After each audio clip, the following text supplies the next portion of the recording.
राधे राधे मित्रों, स्वागत है आपके अपने चैनल ज्ञान विचार में। प्यारे मित्रों, आज मैं फिर हाजिर हूँ आपके सामने एक बहुत ही महत्वपूर्ण टॉपिक पर वीडियो लेकर आई हूँ, जिसमें कि मैं आज आपको बताने वाली हूँ कि हम आखिर नदी में, तालाब में जो सिक्का क्यों डालते हैं। आपने बहुत बार ऐसा देखा होगा कि जब आपने अपने बचपन में देखा होगा, जब हम छोटे छोटे होते थे तो जब हमारी जो ट्रेन है या बस है या हम किसी भी वाहन से जब किसी नदी को पार कर रहे होते थे या किसी भी ऐसे पवित्र जल को पार करते हैं, तो हम क्या करते थे, हमने देखा है अपने माता पिता को या अपने बुज़ुर्गों को कि वो नदी में कुछ ना कुछ सिक्के डालती थी। सिक्के क्यों डाले जाते हैं? क्या ये कोई अंधविश्वास है या फिर इसके पीछे भी कोई वैज्ञानिक तथ्य है? देखिए, जैसा कि हम सभी जानते हैं कि हमारे जो हिंदू रीति रिवाज हैं उनमें कुछ ना कुछ वैज्ञानिक लॉजिक होता है। कुछ लोग तो इसको अंधविश्वास मानते हैं कि क्या ये अंधविश्वास है, नदी में सिक्के डालने से क्या होता है। लेकिन कभी उस चीज़ को गहराई से जानने की कोशिश करिए कि क्या हो सकता है। आखिर में क्यों हमारे जो बड़े लोग होते थे वो नदियों में, तालाबों में या फिर जो हमारे पीने के कुआं हुआ करते थे जिससे हम जल ग्रहण करते थे, खान पान में लेते थे, उनमें हम ये चांदी के सिक्के क्यों डाला करती थी। देखिए, इसके पीछे एक साइंस है, वो आप समझेंगे तो आपको लगेगा कि हाँ, वाकई में जो हमारे हिंदू रीति रिवाजें हैं उनमें कुछ ना कुछ साइंटिफिक लॉजिक होता है। ऐसे ही ये सारी परंपराएं नहीं हैं। सब परंपराएं आप उनको सर्च करोगे, देखोगे कि कोई भी चीज़ क्यों हो रही है तो उसके पीछे आपको कोई ना कोई वैज्ञानिक तथ्य अवश्य मिलेगा। तो इसके पीछे भी एक वैज्ञानिक तथ्य है, वो मैं आज आपको इस वीडियो के माध्यम से बताने वाली हूँ। तो देखिए, मैं जैसा कि आपको बता रही थी कि क्या साइंटिफिक रीज़न है और क्या उसका पौराणिक तथ्य है, वो दोनों ही बातें मैं आपको क्लियर करूँगी। देखिए, इस रिवाज के पीछे एक वजह छिपी हुई है जो कि मैं आपको बताना चाहूँगी कि दरअसल जिस समय नदी में सिक्का डालने की ये प्रथा शुरू हुई थी, यानी जो हमारे बड़े बूढ़े थे, जो हमारे पूर्वज थे, और जब से उन्होंने ये जो प्रथा शुरू करी है नदियों में सिक्का डालने की, तो उस समय क्या हुआ करता था कि जो सिक्के थे ना, तांबे के हुआ करते थे, तांबे के और चांदी के, जो कि बहुत ही अच्छी शुद्ध धातु मानी जाती हैं। लेकिन आज के समय में तो जो धातु है वो डिफरेंट हो चुकी है। चांदी के और ये तांबे के सिक्के हम इस्तेमाल नहीं करते, चांदी के करते लेकिन पूजा पाठ में करते हैं, ठीक है।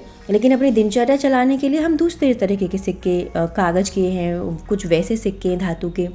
लेकिन पुराने समय में क्या हुआ करता था कि जो हमारे पूर्वज थे वो तांबे के सिक्के यूज़ किया करते थे।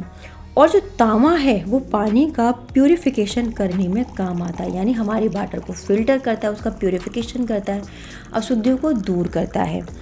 और इसीलिए लोग जब भी नदी या किसी तालाब के आसपास से गुजरते थे तो उसमें क्या करते थे वो कि तांबे के सिक्के डालते थे, जिससे कि जो पानी है वो शुद्ध बना रहे और उसको ग्रहण करने वाले के जो भी ग्रहण करने वाले लोग हों उनका स्वास्थ्य बिगड़े नहीं, वो स्वस्थ बने रहें। इसीलिए ये सिक्के हैं जो किसमें डाले जाते थे, नदियों में, ठीक है।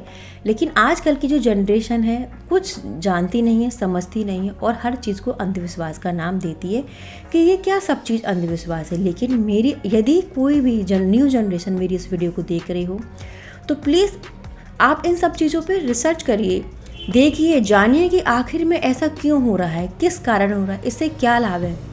और जब तक आपको सही रीज़न नहीं पता चल जाता तब तक उसको हमें अंधविश्वास का नाम नहीं देना। तो कुछ लोगों की ये मन धारणा थी कि ये तो सब फालतू की बातें हैं, नदियों में सिक्का डालना, इससे क्या फ़ायदा होने वाला है। लेकिन आज भी लोग क्या करते हैं कि जो भी सिक्के हमारे अब जो चल रहे हैं, जो करेंसी चल रही है, उसको भी डालते हैं, ठीक है। तो इसका जो वैज्ञानिक रीज़न यही है कि हमारा जो पानी है वो शुद्ध बना रहे और उसे पीने वाले लोग भी एकदम स्वस्थ बने रहें, उससे किसी भी प्रकार की जो लोगों में बीमारियां पैदा ना हो। इसीलिए लोग वाटर प्यूरिफिकेशन के लिए शुरू से ही जो हमारी नदियां होती थी उनमें ये सिक्के डालते आ रहे हैं।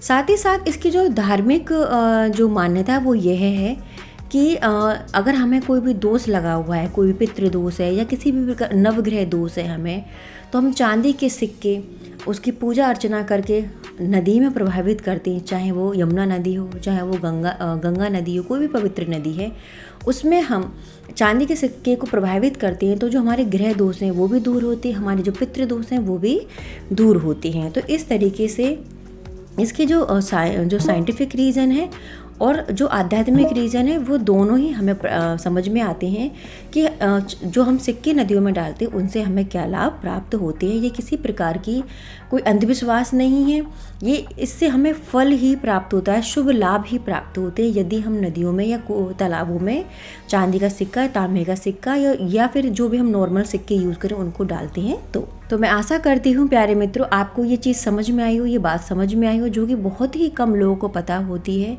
कि नदियों में, तालाबों में और कुओं में सिक्का डालने का क्या अर्थ होता है।